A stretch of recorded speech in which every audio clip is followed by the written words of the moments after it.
우리는 가끔 TV나 이런 데서 보면은 자신의 과거로 돌아가는 이야기를 볼 때가 있죠. 그걸 보면서 아마 여러분들도 그럴 거예요. 나도 과거로 돌아간다면 어떻게 살까? 아마 다른 인생을 살려고 할 거예요. 근데 중요한 건 그 다른 인생은 어떤 인생이냐면 여러분들이 지금 오늘을 보았기 때문에 달라진 인생을 살 거라는 거예요. 무슨 얘기예요? 내가 살아보니까 내가 이럴 때 이런 행동을 하고 저럴 때 저런 행동을 했으면 더 좋았을 텐데 하는 후회를 가지고 있다가 과거로 돌아간 거예요. 그러면 어떻게 되겠어요? 그걸 기억하고 있다가 그렇게 행동한다는 거예요. 제가 오늘 드라마에서 재밌는 장면을 본 적이 있는데 그것도 과거로 돌아가는 거였습니다. 부부가 가난 때문에 싸우다가 그만 이혼하게 됐어요. 근데 신이 과거로 둘을 보낸 것입니다. 연애할 때로. 그래서 과거로 돌아가서 다시 이제 현재로 돌아오기 전에 그 남자 주인공이 아버지한테 그러는 거예요. 아버지, 판교의 땅을 꼭 사세요. 그 말을 강조를 하고는 다시 미래로 돌아간 겁니다. 미래로 돌아갔더니 미래가 바뀌어 있어요. 어떻게 해요? 가난한 아버지가 아니라 부자 아버지가 되어 있는 거예요.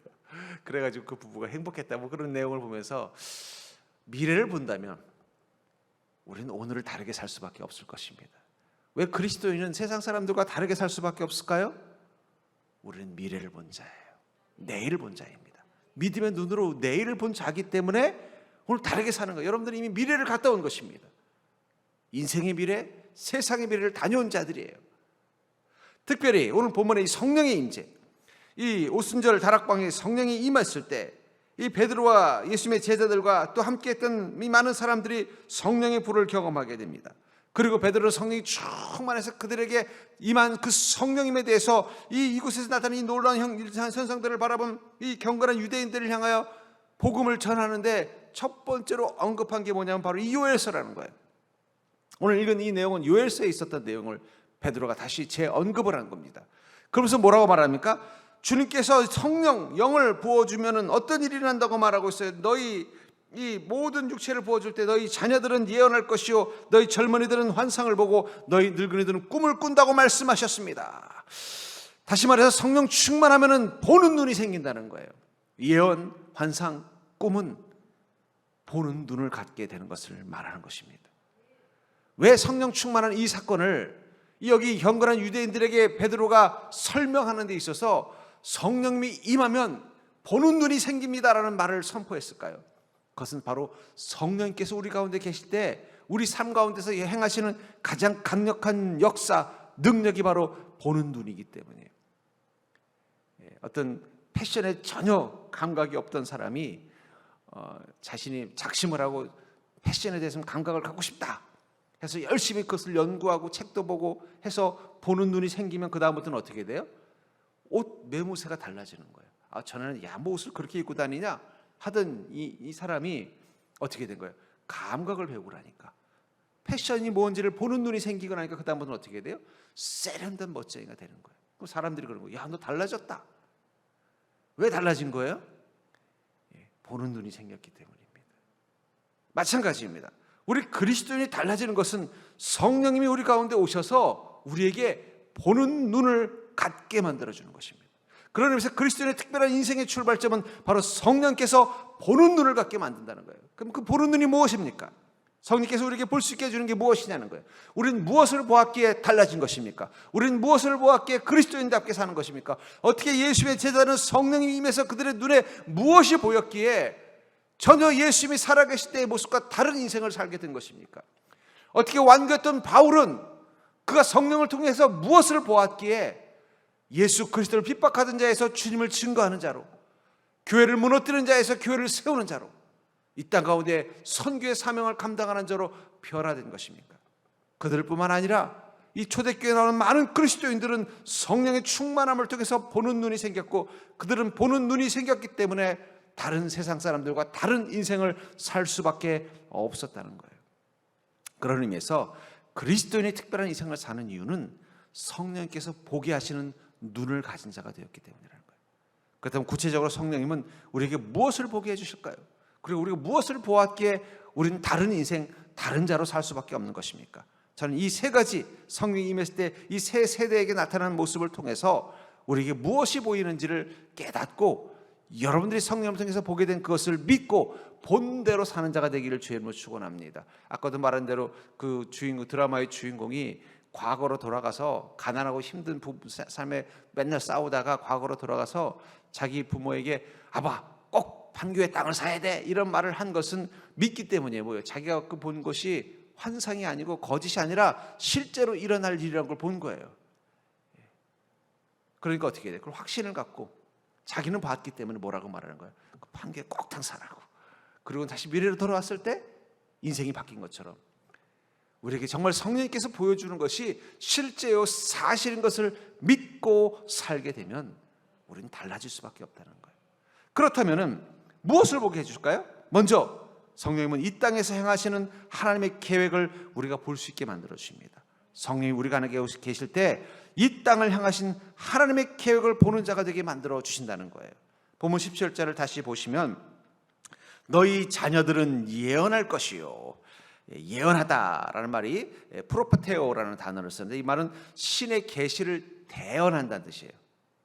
무슨 말이에요? 하나님께서 뭐 예를 들면 이사야야, 엘리야야, 너는 이스라엘 민족에게 이렇게 전하라 하면서 말씀하신 것을 가서 그대로 전하는 게 바로 예언이라는 것입니다. 왜 자녀들은 예언한다고 말할까요? 이 어린 자녀들이 예언을 한다는 건 뭘 뜻하는 것입니까? 하나님께서 말씀하시는 것을 듣고 전하는 자가 된다는 것입니다. 그럼 하나님 무엇을 말씀하실까요? 엘리야와 이사야에게 하나님 무엇을 말씀하셨어요?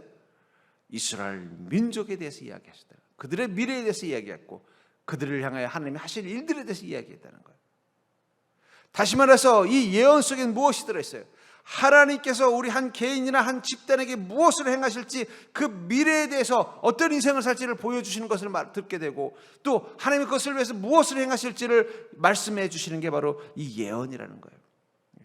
하나님께서 우리에게 나타나서 아무개야 내가 너에게 앞으로 일어날 일을 말하겠다. 저 안드로메다 성 오른쪽에 있는 카시오페아 별자리는 이렇게 변할 것이다. 이런 얘기는 여러분들한테 안 할 겁니다. 천문학자한테는 얘기해 줄지 모르겠어요. 왜 그렇습니까? 하나님이 우리에게 말씀해 주시는 것은 우리와 관계된 미래, 우리를 위해서 하나님이 하시는 계획을 이야기하시지 뜬금없이 저 우주의 별자리 얘기 안 해주신다는 거예요. 물론 우리가 궁금해서 물어보면 말씀해 주실지 모르겠습니다. 다시 말해서 그 예언이라는 것은 우리 개인의 삶, 우리가 머문 이 땅의 삶과 무관한 것을 이야기하지 하는 것이 아니라는 거예요. 관계가 된 걸 이야기하시다. 출애굽기 3장 8절에 보면은 하나님께서 모세를 부르시죠. 부르시곤 이렇게 말합니다. 내가 내려가서 그들을 애굽인의 손에서 건져내고 그들을 그 땅에서 인도하여 아름답고 광대한 땅, 적과 꿀이 흐르는 땅, 곧 가나안 족속, 헷 족속, 아모리 족속, 브리스 족속, 히비 족속, 여부스 족속의 지방으로 데려가려 하노라. 하나님께서는 모세를 통해서 무엇을 예언하시는 거예요? 내가 이스라엘 민족을 저 가나안 땅에 데려가서 그곳에서 살게 하는 것을 준비하고 있고 너희들은 그렇게 될 것이라는 이스라엘 민족, 지금 애굽에서 노예로 고통받고 있는 그들의 미래에 대해서 하나님께서 말씀해 주셨다는 거예요. 모세는 그 말씀을 듣고 이스라엘 민족에게 무엇을 전했을까요? 여러분 기뻐하십시오. 하나님께서 여러분들 이 애굽에서 종살이하고 노예살이하는 이 고통으로부터 벗어나게 하실 뿐만 아니라 이제 가나안 땅에 돌아가서 그곳에서 이제 하나님의 백성이 돼서 자유인이 되어서 행복하게 살 수 있도록 여러분들의 미래를 준비하셨습니다. 저는 그것을 보았습니다. 이 마르틴 로이드 존스 마르틴 루터 킹이라는 유명한 흑인 인권가 목사님이 I have a dream이라는 유명한 설교를 했습니다. 나는 꿈을 꾼다. 그것은 흑인 아이와 백인 아이가 함께 손을 잡고 운동장에서 공차고 놀면서 행복하게 지내는 걸 꿈꾼다. 예, 그때는 인종차별이 심하던 시절이었어요. 어쩌면 그분이 그 말을 할 수 있었던 것은 하나님께서 그에게 보여주신 것입니다. 너는 기도하면서 이 땅의 평화를 위해서, 이 인종의 평화를 위해서 이 일을 할 때 그냥 하지 말고 내가 보여주는 이 미국의 미래를 보면서 그런 것을 준비해라. 그걸 보고 나니까 힘이 나서 어떻게 돼요? 나는 꿈꿉니다 하면서 그것을 위해서 열정을 다했던 것입니다. 하나님께서는 모세에게 이스라엘 민족의 가나안 땅에서 주님의 복을 누리고 사는 그 풍요로운 땅, 다윗 시절의 그 영화로운 시절을 보여주셨을 것입니다. 그걸 보는 순간 모세는 가슴이 뛰었을 거예요. 노예로 고통받고 이스라엘 땅 민족 애굽에서 절망하고 있던 그들이 앞으로 어떤 인생을 산다는 거예요. 저 가나안 땅에서 다윗의 일하는 왕 밑에서 주변의 강대국들을 막 쓰러뜨리고 강한 국가가 돼서 하나님을 온전히 섬기는 성전에서 하나님을 섬기는 그 모습을 하나님 보여주셨을 거라는 거예요. 그리고 그걸 전한 것입니다. 출애굽기 3장 10절에는 또 내가 이제 너를 바로에게 보내어 너에게 내 백성 이스라엘 자손을 애굽에서 인도하여 내게 하리라. 너를 통해서 내가 인도하는 것이다. 하나님의 계획을 말하고 있다는 거예요. 모세는 그것을 믿었기 때문에 그 음성을 듣고 가서 어떻게 해요? 여러분들 나와 함께 가나안 땅으로 갑시다. 하나님께서 저를 통해서 역사하실 것입니다. 그리고는 그것을 보여주셨다는 거예요. 여러분, 우리가 성령 충만하면 어떤 현상이 나타나는가?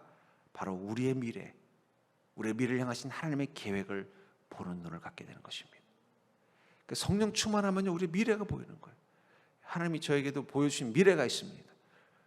근데 아직 이루어지진 않았어요. 제가 이제 신대원을 졸업하고 사역을 위해서 기도하고 있을 때 하나님 개척을 해야 됩니까? 어디 가야 됩니까? 근데 하나님께서 저에게 환상 중에 보여주신 게 있습니다. 저는 그것을 평생 마음에 품고서 교회를 옮길 때마다 이게 그 뜻인가 맨날 생각하면서 하나님 보여주신 그것과 이 현실이 어떻게 일치가 되는가를 늘 보면서 상상을 합니다. 근데 그런 상상을 하는 이유는 뭐냐면 제가 본 것이 저의 미래를 향한 하나님의 그림이라는 걸 확신하기 때문에. 근데 아직 완벽하게 일치하지 않았어요. 그래서 저는 아직도 하나님은 분명히 보여주실 때가 있다는 걸 기대하고 있는 것입니다. 여러분, 성령 충만하면요 하나님께서 여러분들의 미래를 보여주십니다. 어떤 미래요? 하나님의 은혜와 축복 가운데 복된 삶을 사는 여러분들의 모습을 보게 해주신다는 거예요. 그래서 성령 충만하면 소망이 생기는 거예요. 성령 충만하면요 막 내일에 대한 기대가 생기는 거예요. 왜냐하면 하나님이 보여주셨기 때문에. 보아라, 이게 너의 미래다. 절망과 불행과 고통과 고독 속에 후회하고 눈물을 흘리는 인생이 아니라 하나님의 은혜와 약속을 경험하는 인생을 보여주신다는 거예요. 얼마나 신이 납니까? 또 그것을 또 할 때 하나님께서 행하시는 계획들을 말씀해 주신다는 거예요. 내가 이렇게 행할 것이다.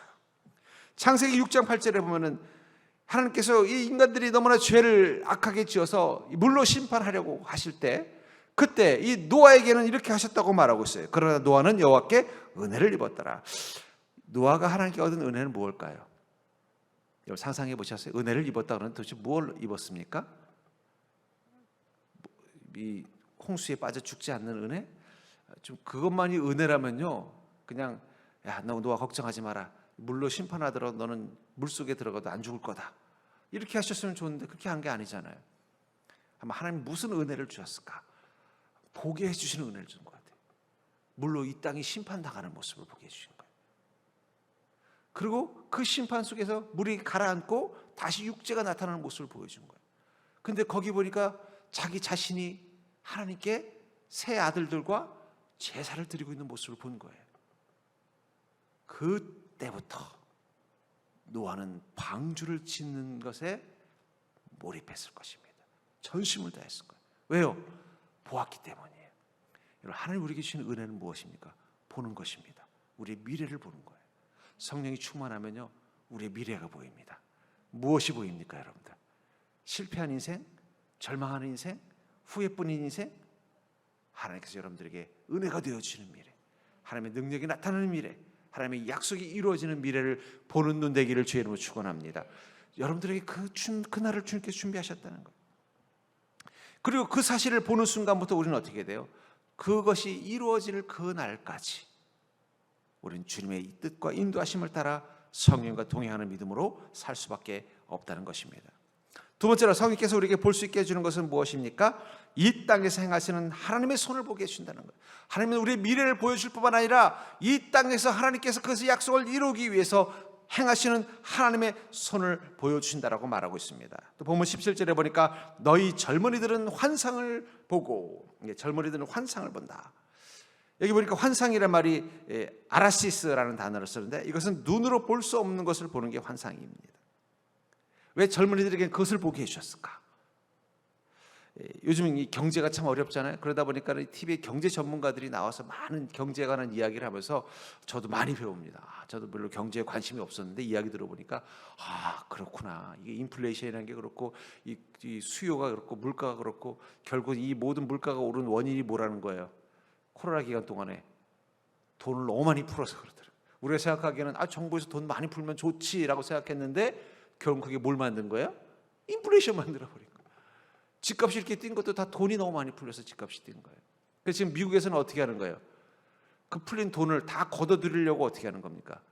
은행의 이자를 높이는 거예요. 왜 은행의 이자를 높이냐면 은행의 이자가 높으면 돈이 다 어디로 들어가요? 돈이 있는 사람들이 돈을 다 은행에 집어넣잖아요. 그럼 시중에 돈이 없어지니까 어떻게 돼요? 그럼 그 돈의 가치가 올라가면 물건 가치는 떨어지는 뭐 그런 게 있다는 거예요. 그렇구나. 그러면서 이 경제에서 가장 중요한 단어를 발견했습니다. 그게 뭐냐면 보이지 않는 손이라는 단어가 있대요. 이 경제는 이 보이지 않는 손에 의해서 움직여진다는 거예요. 애덤 스미스라는 유명한 경제학자가 만든 용어라고 그래요. 움직이는 손. 근데 저는 그 이야기를 듣다 갑자기 그랬어요. 어쩌면 경제 전문가에게만 보이지 않는 손이 있을 것입니다.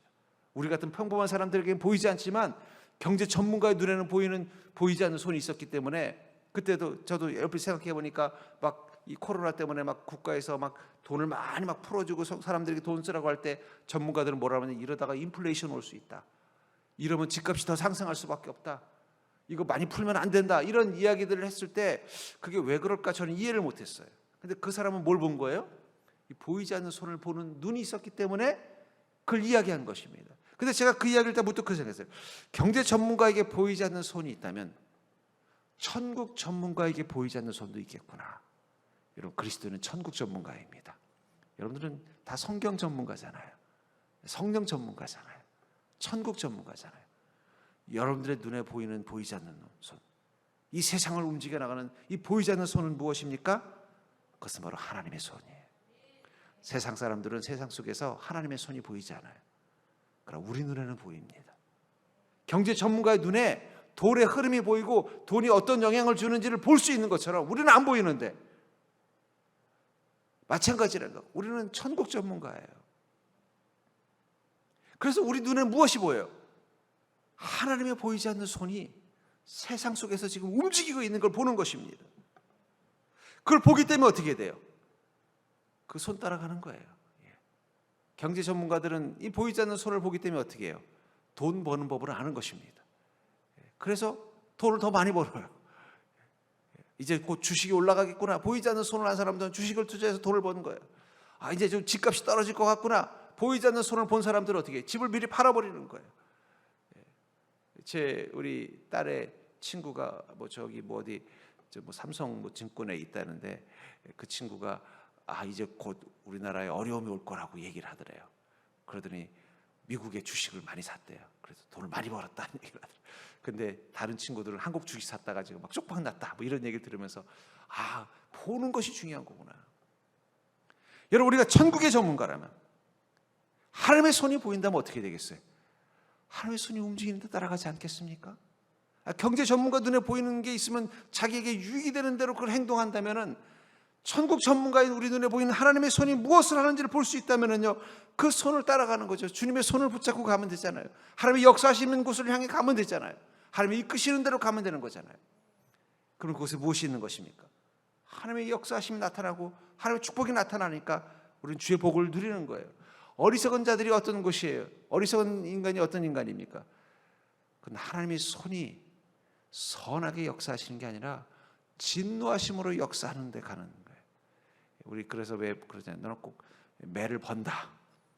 여러분, 인생에도 매 보는 사람이 있어요.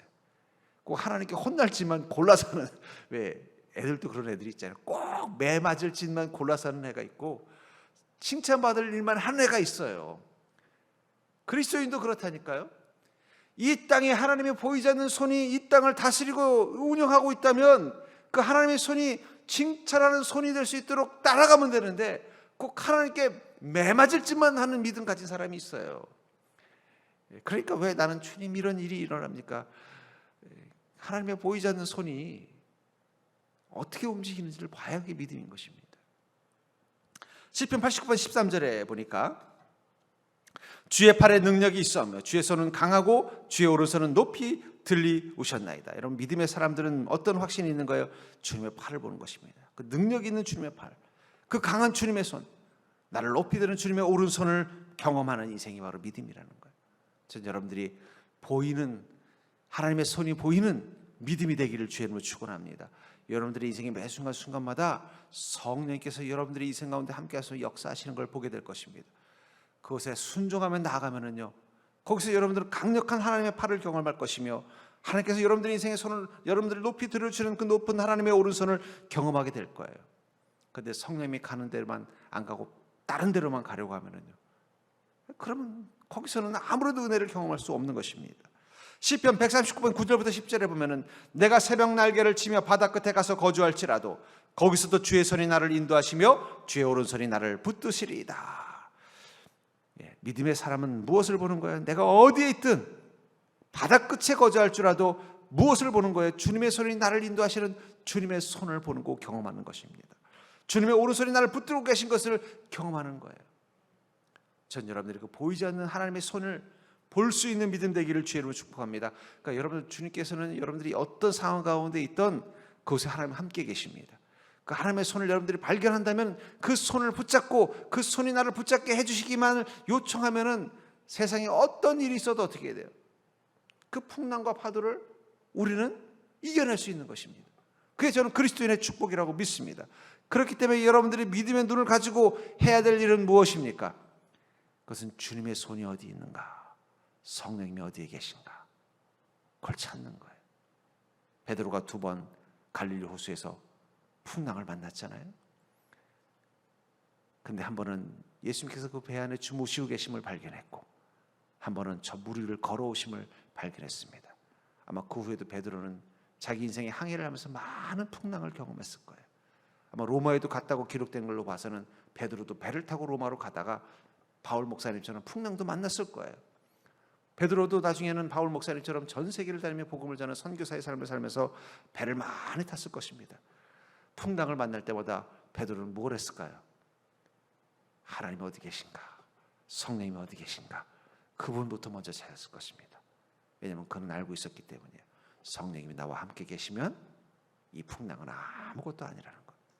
저 무섭고 두려운 파도 저 위에서 걸어오시는 분이 하나님이 예수님이시라면 나는 걱정할 게 없다는 확신을 가지고 있다는 거예요.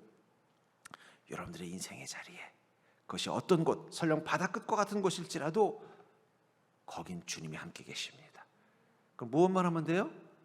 주님 손만 붙잡으면 되는 거예요.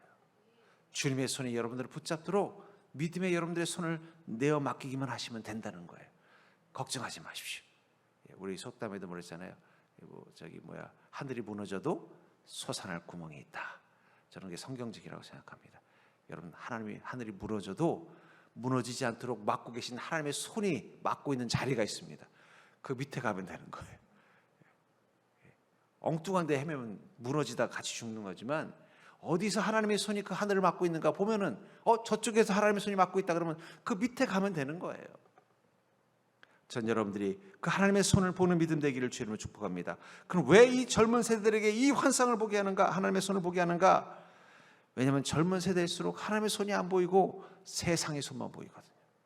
세상의 이치, 세상의 법칙, 세상의 힘만 보고 세상의 즐거움만 보이니까 그거 따라가다 보니까 자꾸 어떻게 돼요? 젊은 세대일수록 자꾸 방황하고 타락하는 이유가 뭐냐면 하나님의 손이 잘 안 보여요.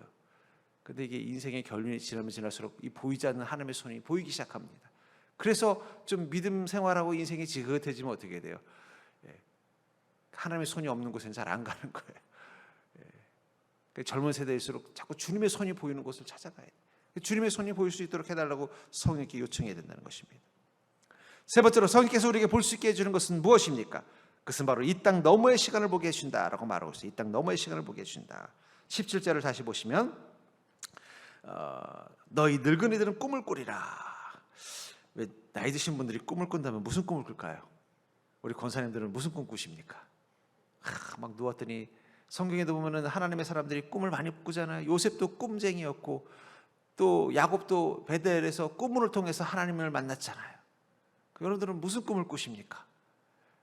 다시 젊어지는 꿈 꾸시나요? 다시 20대 30대로 돌아가시는 꿈을 꾸세요? 아니면 다시 세상에 막 권세를 가지고 호령하는 꿈을 꾸십니까? 근데 주님께 성령이 임하시면 나이 드신 분들이 뭘 한다는 거예요? 꿈을 꾼다. 제가 그래서 성령이 주시는 꿈은 뭘까? 여러분들에게 성령께서 꿈을 꾸게 하신다면 무엇을 꿈꾸게 할까요? 제가 보니까 10대들은 아마 성령께서 꿈을 꾸게 하신다면 그는 어른이 된 자기 인생을 꿈꾸게 해주실 것 같아요.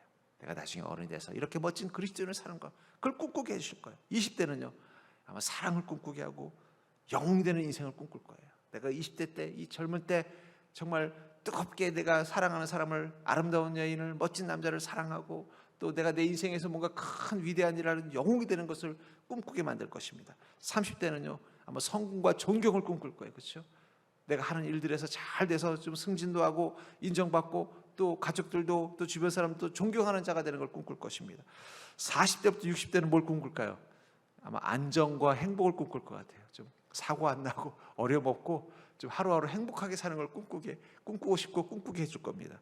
그럼 70대 이후는 뭘 꿈꿀까요? 세상 사람들은 건강과 노후를 꿈꿀 거예요. 하나님 죽을 때까지 아프지 않게 해주십시오. 잠들듯이 죽게 해주십시오. 노후에 돈이 없어서 또 자식들에게 손 벌려서 힘든 일 당하지 않게 해주십시오. 그런 꿈을 꿀 것입니다. 근데 그리스도인은 70대 이후에 꾸는 꿈이 또 하나 있어요. 그것은 바로 부활과 천국을 꿈꾼다는 거예요.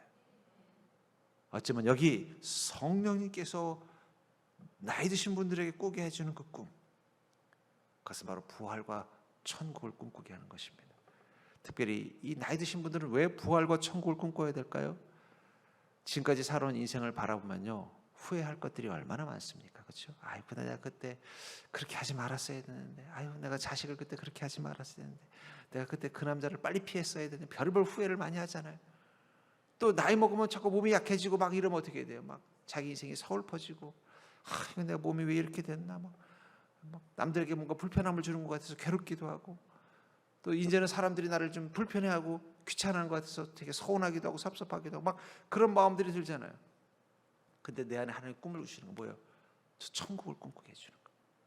그래, 이 땅에서 어떻게 살았든 나는 저 천국에 가면 다시는 아프지 않은 몸으로 부활할 것이야.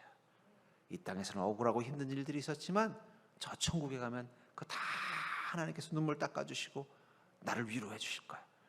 여러분 나이 드실수록 그 꿈 꾸셔야 돼요. 그래야 지금까지 살아온 인생이 안 억울합니다. 지금 이 불편하고 약간 몸 어렵고 힘든 처지가 서글퍼지지 않아요. 왜냐하면 꿈을 꾸니까. 저는 이 옛날에 신학교 다닐 때 대전에서 서울까지 기차를 많이 타고 다녔습니다. 그럼 이 대합실이라는 데가 지금처럼 이렇게 세련된 게 아니라 얼마나 불편하고 지저분한지 몰라. 화장실도 냄새도 나고 그냥 대합실에서 사람은 얼마나 많은지 그냥 뭐 막 특별히 금요일 같은 때, 뭐 명절 때는 휴일 같은 때는 어디 앉아 있을 때도 없어요. 전 기차를 기다려야 되고 막 그러면 거기 다양하게 살아있는 사람들이 이렇게 이야기하는 걸 보면요, 마치 그 인생의 어떤 하나의 모습인 것 같아요. 이야기하는 걸 이렇게 들어보면 다 인생이 고단하고 힘들고 지치고, 근데도 힘들어 죽겠는데도 기차까지 안 와가지고 이렇게 땅바닥에 앉아서 쭈그리고 앉아서 기다려야 되는 고단한 인생을 살고 있는 겁니다. 근데 중요한 건 어떻게 돼요? 시간 돼서 내가 탈 기차 타면은 그 고단하고 불편했던 건 다 잊어버리고 그냥 가는 거예요. 인생도 그렇다는 것입니다. 그러니까 여러분들 나이 먹을수록 성령 주시는 꿈을 꾸셔야 돼요. 부활과 천국을 꿈꾸셔야 됩니다. 그것이 소망이 되어야 돼요. 디모데후서 4장 8절에 보면은 바울 목사님이 이렇게 말합니다. 이제후로는 나를 위하여 의의 면류관이 예비되었으므로 주 곧 의로우신 재판장이 그날에 내게 주실 것이며 내게만 아니라 주의 나타나심을 사모하는 모든 자에게도니라. 이제 이후로는 나를 위하여 의의 면류관이 된다. 바울 목사님도 무엇을 꿈꾼 거예요? 그 천국문에 들어갈 때 주님의 심판대 위에 있을 때를 꿈꾼 것입니다. 내가 지금까지 살아오면서 인생의 수많은 것들을 경험했지만 이제는 하나님께서 나에게 의의 면류관 씌워질 큰 날이 기다리고 있다는 거예요. 난 그걸 소망하면서 이겨낸다는 거예요. 여러분 이 꿈은요 단지 나이 드신 분만 꾸는 게 아닙니다. 우리 젊은 그리스도인들도 꿈꾸셔야 돼요. 우리 마음속에 늘 천국을 소망하는 마음이 있어야 돼요. 인생 살다가 낙심도 되고 때로는 억울한 일도 있고 지칠 때도 있고 사는 게 너무 허무하게 느껴질 때도 있습니다. 그러나 중요한 건 우리는 그걸로 끝나는 게 아니라는 거예요. 저 천국에 들어갈 것입니다. 부활의 몸으로 다시 살아날 것입니다. 몸이 아플 때마다 아이고 왜 우리 부모님은 이런 저질스러운 몸을 물려주셔가지고 맨날 이렇게 아프고 고생하나. 걱정하지 마십시오. 우리 부모님은 못 만들어주셨지만 하나님은요 전혀 아프지 않는 몸 만들었어요. 천국엔 병원이 없습니다. 병원 갈 사람이 없기 때문에. 천국엔 장례식장도 없습니다. 죽지 않기 때문에. 얼마나 좋습니까? 우리는 그런 몸으로 부활할 날이 있기 때문에 어떻게 해야 돼요? 지금은 참 불편해도 억울하지 않은 거예요. 아니, 억울은 좀 하지만 그 억울에게 지지 않는 거예요. 왜냐하면 천국이 기다리고 있기 때문에, 부활이 기다리고 있기 때문에. 그걸 꿈꾸는 것은 정말 중요한 것입니다. 또 요한계시록 2장 20절에 보면은요, 이것을 증언하신 이가 이르되 내가 진실로 속히 오리라 하시거늘 아멘 주 예수여 오시옵소서. 이 노년기에 이 사도 요한도 뭘 말하는가? 주님 얼른 와주십시오. 인생을 살면서 사도 요한 예수님의 사랑도 받아보고 참 극적으로 예수님의 제자도 되고 복음을 전하면서 놀라운 일도 많이 경험했고, 나중에 말년에는 어떻게 됐어요? 예수님을 증거한다는 이유로 핍박당하고 밤모습으로 유배되고 험한 꼴들을 많이 당하고, 자기 주변에 소중했던 많은 믿음의 동역자들이 하나씩 둘씩 순교로 죽어나가고, 자기 혼자만 살아남은 그 사실이 서글프기도 하고, 그런데 그 마음 가운데 소망이 있는 거예요. 뭐예요? 주님이 오시면 다 해결된다. 주님이 오시면 다 끝난다. 여러분들, 그리스도인에게는요, 주님이 다시 오시는 것은 기쁨입니다. 우리가 이 땅의 인생, 우리가 감당할 수 없는, 우리가 이겨낼 수 없는 인생의 큰 힘과 세력이 만들어내는 인생의 고달픔과 슬픔과 억울함과 분함을 주님이 오시면 다 해결하기 때문이에요.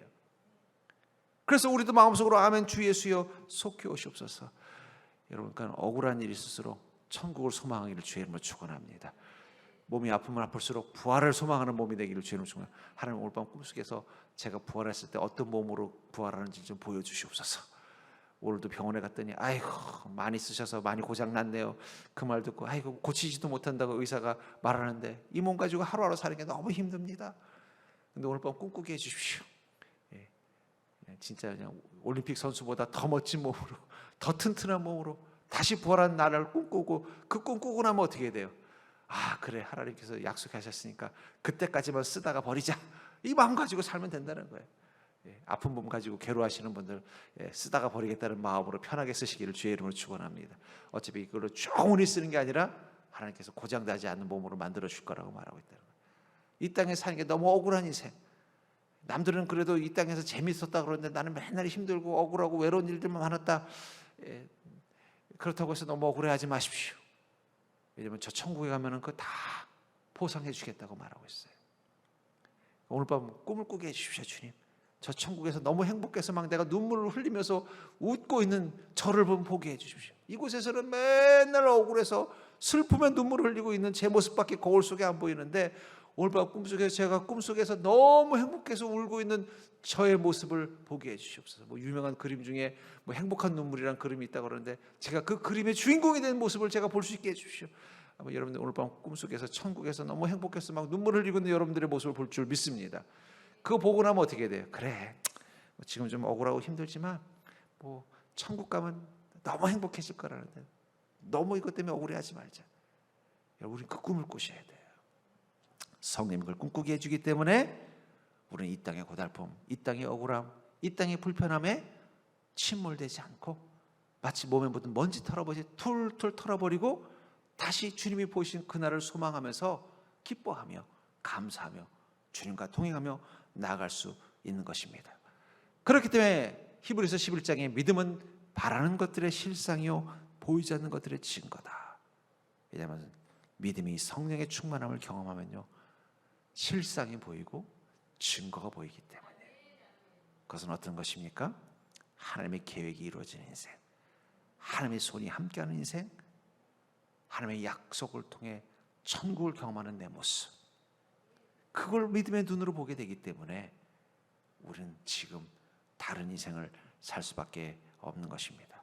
주님, 제가 어떻게 하면 그리스도인이 되어 변화되는 삶을 살 수 있겠습니까? 어떻게 제가 그리스도인답게 온전하게 살 수 있겠습니까? 오직 하나예요. 꿈을 꾸면 돼요. 성령님께서 보여주는 꿈을 꾸면 됩니다. 성령님께서 보여주는 그 꿈을 가지고 살면 돼요. 성령께서 들려주는 음성을 들으면 돼요. 하나님의 손이 내 인생 가운데 역사하시는 것을 보는 눈을 갖기만 하면 돼요. 그러면 우리는 달라질 수 있습니다. 날마다 하나님의 손이 내 인생 가운데 역사하시는 걸 보이는데 뭐 걱정이 됩니까? 그렇죠? 저도 그럴 때가 있어요. 어떤 일이 막 고민이 되고 해결되지 않을 때마다 아이고, 내가 고민은 하지만 답이 안 나는 걸 보니까 이거 내가 할 일이 아니라, 내 손이 할 일이 아니라 하나님의 손이 하실 일인가 보다. 그러면 하나님께서 곧 움직이시겠네. 그러면 아니나 다를까 생각지 못하게 그 문제가 해결되는 걸 볼 때마다 하나님의 손이 또 함께 하셨구나. 그게 쌓이다 보니까 어떻게 돼요? 고민이 아닌 게 되는 거예요. 고민이 즐거워져요. 그래, 고민해서 답이 안 나와야 돼요. 고민해서 답이 나오면 그건 내 손으로 해결해야 돼요. 차라리 답이 안 나와야 하나님이 하니까 편하죠. 그렇잖아요. 그러니까 여러분들 고민했는데 답이 안 나오면 기뻐하시기 바랍니다. 왜냐하면 그건 하나님의 손이 하실 일이에요. 근데 고민했더니 답이 나오면요, 에이씨, 내가 해야 되는구나. 여러분들이 하셔야 돼요. 얼마나 우린 편안하게 살 수 있는 인생입니까? 하나님의 손이 보이셔야 돼요. 그리고 천국의 소망, 부활의 소망을 날마다 꿈꾸셔야 돼요. 오늘 하루 너무 지옥 같았으면 오늘 밤 꿈속에서 천국에서 환하게 웃고 있는 여러분들을 꿈속에서 보시기를 주의 이름으로 축원합니다. 오늘 하루 내 몸이 너무 지치고 고단하고 아팠다면은 멋진 몸으로 부활한 여러분들 부활한 모습을 오늘 밤 꿈속에서 보는 자가 되기를 주의 이름으로 축원합니다. 그거 보고 나면 어떻게 돼요? 그래, 쓰다가 버리자. 그런 마음 가지고 또 살면 되는 거예요. 전 여러분들이 그 은혜, 그 기쁨을 누리는 인생이 되기를 주의 이름으로 축복합니다. 그렇기 때문에 성령 충만한 사람은 늘 감사하고, 성령 충만한 사람은 늘 행복하고, 성령 충만한 사람은 늘 당당합니다. 여러분들 그런 믿음 가지고 사는 자가 되기를 주의 이름으로 간절히 축원합니다.